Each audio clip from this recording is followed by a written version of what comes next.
Hezbollah की unit 4400 पर हमले को अंजाम दिया गया और सीरिया से लेबनान हथियार पहुंचाने वाली इस यूनिट को किया गया है टारगेट। आपको बता दें, सीरिया में कोसोर एयरपोर्ट पर बमबारी हुई है और हिजबुल्लाह का ये मिलिट्री एयरपोर्ट है जिसे टारगेट किया गया।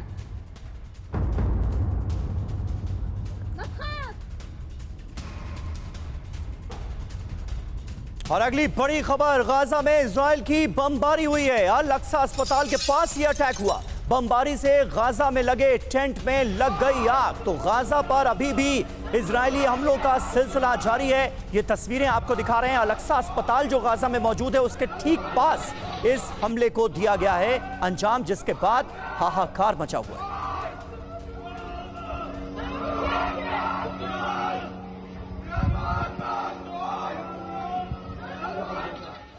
प्रोफेसर सतीश, सवाल उसी लिहाज से, क्या अब ईरान भी ये मान चुका है कि मुकाबला उसे सिर्फ इजराइल नहीं बल्कि इजराइल और अमेरिका का करना है? मैं इस लिहाज से सवाल कर रही हूं क्योंकि रूस का ये सहयोग इस वक्त पे ईरान के लिए बहुत इंपॉर्टेंट है, बहुत जरूरी है। बिल्कुल, रूस अगर सामने आता है और कॉन्क्रीट मामले में जिस तरीके से अमेरिका ने इजराइल की सहायता के लिए आश्वासन दिया उस रूप में आता है तो निश्चित रूप से ईरान को इससे बल मिलेगा। लेकिन यहाँ पर एक ट्विस्ट ये है कि लगातार अमेरिका ईरान को प्रवोक कर रहा है और प्रवोक इसलिए भी कर रहा है कि अगर ईरान डायरेक्टली प्रॉक्सी के माध्यम से नहीं बल्कि डायरेक्ट अगर वॉर में आता है तो अमेरिका के पास ये कारण मिल जाएगा कि उसके न्यूक्लियर इंस्टॉलमेंट जो पिछले कई सालों से अमेरिका कोशिश कर रहा है उसे तबाह कर दिया जाए। तो वो एक कारण मिल सकता है कि ईरान ऐसा कुछ करे कि उसे सीधे टारगेट किया जा सके।